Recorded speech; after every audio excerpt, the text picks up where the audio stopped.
Rosa Weber nega arquivamento do inquérito contra Bolsonaro no caso Covaxin. A ministra Rosa Weber da STF negou o pedido da Procuradoria-Geral da República para o arquivamento do inquérito contra o presidente Jair Bolsonaro sobre crime de prevaricação nas negociações para a compra da vacina Covaxin. A investigação foi aberta após o pedido da CPI da Covid. Na decisão, a ministra afirma que o presidente não assiste à prerrogativa de inércia nem o direito à letargia. Segundo ela, todas as razões anteriormente expostas evidenciam que, ao ser diretamente notificado sobre a prática de crimes funcionais nas dependências da administração federal direta, ao presidente da República não assiste a prerrogativa da inércia nem o direito à letargia, senão o poder dever de acionar os mecanismos de controle interno legalmente previstos a fim de buscar interromper a ação criminosa. Em fevereiro, o Procurador-Geral da República, Augusto Aras, pediu o arquivamento do inquérito contra o presidente. A Polícia Federal também, no seu relatório, considerou que o crime de prevaricação não pode ser atribuído ao presidente. As supostas irregularidades na compra do imunizante foram relatadas por um servidor do Ministério da Saúde, Luiz Ricardo Miranda e seu irmão, deputado federal Luiz Miranda do DEM, em depoimento na CPI da Covid. Aí, sim, eu não quero ser taxado de conspiracionista, eu não gosto de ficar... Você gosta, você já tá causando aqui, ó. Você já tá causando nesse programa. Emílio, o PGR pede o arquivamento do inquérito, a polícia tem representação no relatório policial, tem um relatório final falando que não teve crime. Que manchete é essa? Política. Que despacho é esse? Política. O que eu vou falar para aluno de direito de primeiro ano? O sistema ele não funciona mais direito. Nada está funcionando de maneira regular. Está tudo sendo pautado por decisão completamente voltada àquilo que a pessoa entende do mundo. Não tem parâmetro legal, não tem parâmetro constitucional. É o vale tudo. A gente está enxergando aqui o vale tudo. Na política, no direito, no âmbito judicial. Então é estranho demais, assim. O ambiente que a gente está institucional, o ambiente institucional brasileiro, ele está se movendo com base na insegurança jurídica e não o contrário. Você não tem previsibilidade mais de nada, praticamente. Sobre esse assunto, eu quero fazer uma pergunta para o Marco, na verdade. Se eu puder fazer pergunta aqui também, eu falo o seguinte: se a Polícia Federal diz que não tem indício de crime e a PGR mandou arquivar, a investigação vai continuar conduzida por quem? E quem vai ser o acusador no processo? Eis a questão, caro Paulo, é exatamente esse o ponto. Quer dizer, você vai ter de novo um ministro movendo uma investigação cuja polícia, que já deveria, é o órgão competente para dar andamento à investigação, vai dar andamento ao quê? Se a própria polícia falou que não tem absolutamente mais nada para fazer.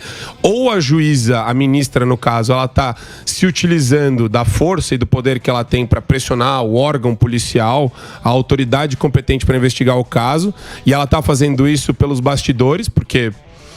do ponto de vista legal e constitucional, você só fala nos autos. Então, qual que é a determinação dela? Não arquivem, ponto. E aí? A gente fica no limbo jurídico. Você é o professor aqui, mas me corrija se eu estiver errado. No sistema jurídico, no ordenamento jurídico ocidental, você tem a separação entre as figuras, né? Então você tem uma autoridade policial faz a investigação, aí você tem o promotor fazendo a acusação, você tem o juiz julgando, né? No caso aqui dos Estados Unidos, o juiz conduz o julgamento e a população julga, porque os julgamentos aqui são todos por júri popular. No caso Brasil, se você não tem os dois primeiros agindo, a autoridade policial já disse que não tem crime, e o procurador, que seria o acusador, né, o promotor, diz que pediu arquivamento, ou seja, não quer dar prosseguimento à acusação, assim, nunca vi continuar. Pelo contrário, para dizer que eu nunca vi, teve um caso aqui nos Estados Unidos, que foi o caso do General Flynn, né, o General Michael Flynn, que foi um assessor do Donald Trump, que foi acusado naquela perseguição do relatório do Robert Mueller. Eu não sei se vocês lembram disso, ficaram investigando o Trump sobre conluio com a Rússia durante um tempão. Enfim, no final das contas, o General Flynn foi acusado, os procuradores descobriram que o processo estava errado, retiraram a acusação e o juiz ficou tentando peitar, dizendo que ia manter o processo mesmo sem os promotores fazendo a acusação. Só que no final das contas ele viu que não tinha como parar de pé, não tinha como julgar. É impossível você julgar um caso se não tiver uma parte fazendo a acusação. Então, no final das contas é isso. O que aconteceu? E nós temos esse problema no inquérito, nos inquéritos, por exemplo, mas principalmente no inquérito de fake news, né? Você não tem uma parte acusadora e por isso fica havendo prorrogação infinita do inquérito, prorrogação infinita do inquérito, prisão preventiva, como o caso do Alan dos Santos, uma série de abusos com um inquérito que não termina, mas você não tem uma acusação formal. Eu não tenho uma acusação, né? Você não tem... o Alan dos Santos, por exemplo, não é acusado formalmente de nada. A imprensa fala, ele é acusado de fake news. Não tem uma acusação. Não foi apresentada uma denúncia pelo Ministério Público, que é o normal, né? O titular da ação, e a denúncia aceita pelo juiz. Eu estou errado, Marco? Eu estou certo? Você está certíssimo, então, Paulo. Mas isso aí não é... O judiciário, ele ocupou um poder, que não é o dele, mas ele... Então, ele ocupou esse poder. Eu acho que também isso é verdade. O Emílio, é importante. Não, o Emílio tocou num ponto nevrálgico aqui agora. a população e boa parte da direita brasileira bateram palma para a judistocracia se instalando no Brasil durante a Lava Jato.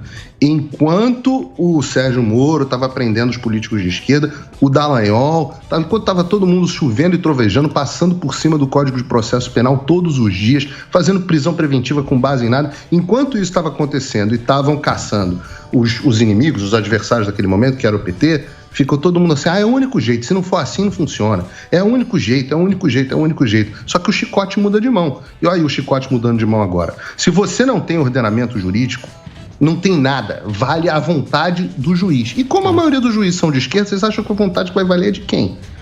É claro que isso vai acontecer. Isso é importante as pessoas saberem. Quando criaram esse negócio de separação de 3 poderes, a gente acha que o mundo nasceu com isso, né? Adão, Eva e separação de 3 poderes. Isso não era assim. Tá? Esse negócio surgiu, o Montesquieu, né, teve essa ideia brilhante dos 3 poderes, depois o James Madison aqui nos Estados Unidos, os framers da Constituição, né, os emolduradores da Constituição americana, as pessoas que criaram esse modelo pela primeira vez e colocaram em prática. O Montesquieu dizia o seguinte: o poder judiciário, ele é próximo a nada. O James Madison, que foi o pai da Constituição americana, ele dizia, tem um Federalist Paper onde ele diz o seguinte, eu não me lembro se é exatamente o James Madison, mas é um framer da Constituição, eu acho que foi o James Madison. Ele falava o seguinte: o poder judiciário, ele não tem nem a espada e nem a bolsa. A bolsa é o dinheiro, né? Porque o poder judiciário não tem nem a capacidade de executar nada e nem o dinheiro, porque quem cuida do dinheiro é o parlamento. Então, o poder judiciário vai ser sempre o mais fraco dos poderes. Por que ele pensava isso? Porque ele dizia o seguinte, o que cabe a um juiz? O poder legislativo vai lá e cria a lei, o poder executivo vai lá e executa a lei que foi criada, e o juiz, ele está preso naquela letra da lei. Ele está preso, ele não tem nada que ele possa fazer que não esteja escrito. Só que eles fizeram isso no século XVIII, né? Só que eles não pensavam que no século XX ia surgir uma corrente do direito que ia dizer o seguinte: não, a lei é um organismo vivo, ela precisa ser interpretada. Ou como dizia o John Rawls aqui, o professor de Direito da Harvard Law School, né, da Faculdade de Direito de Harvard, diz o seguinte: não, a justiça tem que servir a um propósito maior de transformação social, de justiça social. Eles não contavam com isso. E aí essa escola de direito, essa mentalidade, essa visão, que é a visão da esquerda aqui nos Estados Unidos, e por isso que é absurdo para mim quando eu vejo gente de direita defendendo isso, aqui é a esquerda que defende isso. Ela permite aos juízes, procuradores, etc., interpretarem a lei conforme a sua conveniência. E aí é Alexandre de Moraes mandando prender deputado, mandando a Polícia Federal entrar dentro do Congresso, jornalista sendo preso, mas também é prisão preventiva à vontade de quem você quiser fazer. E isso descarrilhou. O que o Han Hirschel, um autor canadense, publicou um livro chamado Em Rumo à Juristocracia. Esse livro foi publicado no Brasil, eu acho que o prefácio é até a tradução, o prefácio da Ludmila Grilo. Rumo à Juristocracia. Ele mostra como no mundo o poder está saindo da mão do povo e indo para a mão de burocratas não eleitos. Porque quem elegeu o Dallagnol? Quem elegeu o Alexandre de Moraes? Quem elegeu? Esses caras não foram eleitos. Nenhum deles. Eles ocuparam. Sim. Não tiveram um voto. Não tem o menor poder. Não tem, foi uma indicação. Foi uma indicação. Eu ia concluir o seguinte, só para a gente perceber, hoje está muito claro como o poder está saindo da mão do povo e indo para a mão de um burocrata indicado. O dia de hoje é muito icônico nesse sentido.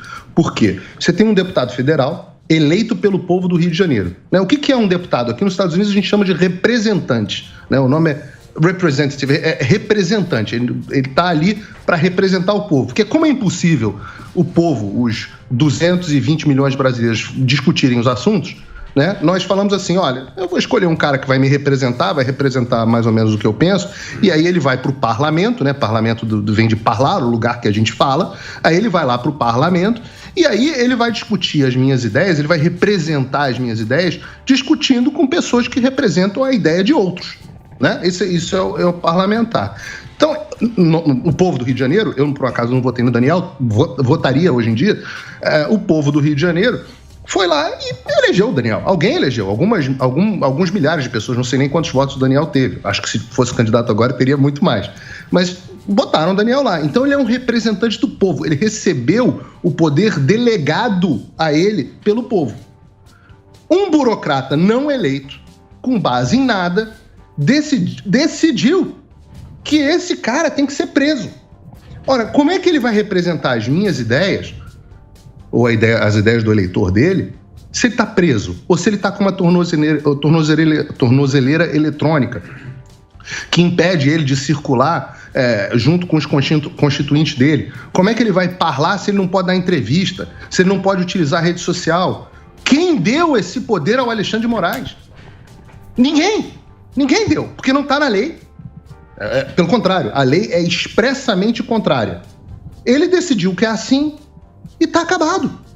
Sim, mas a Suprema Corte mexe até no orçamento, pô, que não cabe nada a Suprema Corte. Mas é isso, hoje eles têm a espada e a bolsa. Então, mas eles têm a espada e a bolsa, mas isso aí também, o povo que deu essa moral pros caras. Como é que como a gente vai combater a corrupção? Em quem que a gente vai apostar agora, Paulinho? Então, com aprimoramento institucional. Então, vamos pensar aqui. Vamos pensar rapidamente.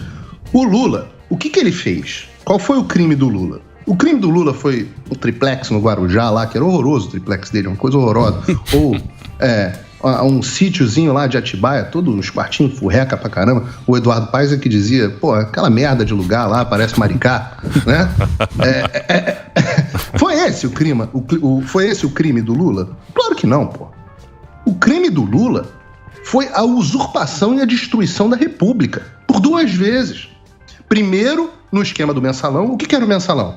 O mensalão era... Eu não gosto... olha só, esse negócio de repartição dos poderes, esse troço não é legal. O bom mesmo é se a gente tiver... A gente determina o que a gente quer. E esses deputados, isso é um bando de pobre coitado. Vamos desviar um dinheirinho de publicidade aqui e a gente dá pros caras e os caras votam com o que a gente quer. O que é isso, senão a subversão da República, né? Você acabou com o poder legislativo, porque você comprou os deputados, isso foi o mensalão. Não aconteceu nada com as pessoas que realmente criaram o mensalão. Quem era o beneficiário do mensalão? Era o Zé Dirceu? Ora, não, era o Lula, pô. E não aconteceu nada com o Lula. Continuou, e não só no tribunal legal, como o povo virou e falou assim, os políticos são todos... O importante é que a economia tá bem, ele deu Bolsa Família pra nós, vamos eleger ele de novo. Bum, elegeram Lula, popularidade. Lula, depois de um maior escândalo de corrupção da história do Brasil, foi reeleito pelo povo. O povo chancelou a corrupção. Tá? O povo chancelou a corrupção. E aí foi lá, o Lula voltou pro poder. Quando ele voltou, ele falou, aquele esquema não dá mais, vamos fazer um esquema novo? Pô, em vez da gente dar dinheiro pros caras, mensalão, isso pegou mal. Vamos dar dinheiro pra campanha. A gente desvia dinheiro da Petrobras com um contrato fraudulento, por causa empreiteiras, e a gente financia a campanha. Se a gente financia a campanha, o cara vai votar sempre com a gente. Ou seja, ele subverteu a República pela 2ª vez. Esses crimes nunca foram apurados no Brasil. Nunca. Senhor Daltan Dallagnol, não sei o que, Pozobon, sei lá como é o nome desses caras todos, nem me lembro mais. Esses caras que depois foram ser todos colunistas aí de uma revista aí, de um site de blog, que tinha acesso a todas as informações privilegiadas que eles vazavam, que também nunca foi apurado. Violação de sigilo, né? Sigilo institucional. Funcional, sei lá. Esses caras, tá? Nunca apuraram os crimes que foram feitos. Então, qual é o caminho normal, Zucker? O caminho normal, você quer saber a solução? O caminho normal melhora a Polícia Federal, melhora a qualidade da investigação dos procuradores, que os procuradores apresentem peças mais bem fundamentadas. E se a lei é insuficiente, e eu concordo que o Código Penal brasileiro é muito ruim, beneficia muito o réu, é muito lento, é tudo muito difícil para você botar gente corrupta na cadeia, e a gente pode discutir aqui um programa inteiro de por que é difícil isso, porque se você também facilitar demais, o poder fica na mão dos juízes, porque o Brasil não tem júri, então é muito confuso.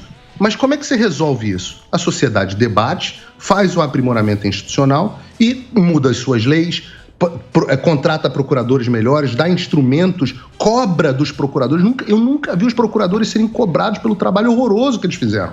O Lula está solto por incompetência dos procuradores, por incompetência e por vaidade das pessoas quererem direcionar um processo para o Sérgio Moro, no qual ele claramente não era juiz natural.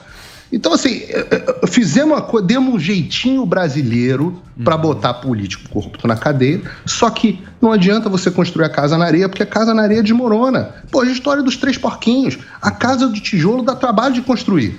Não tem jeito. E caiu a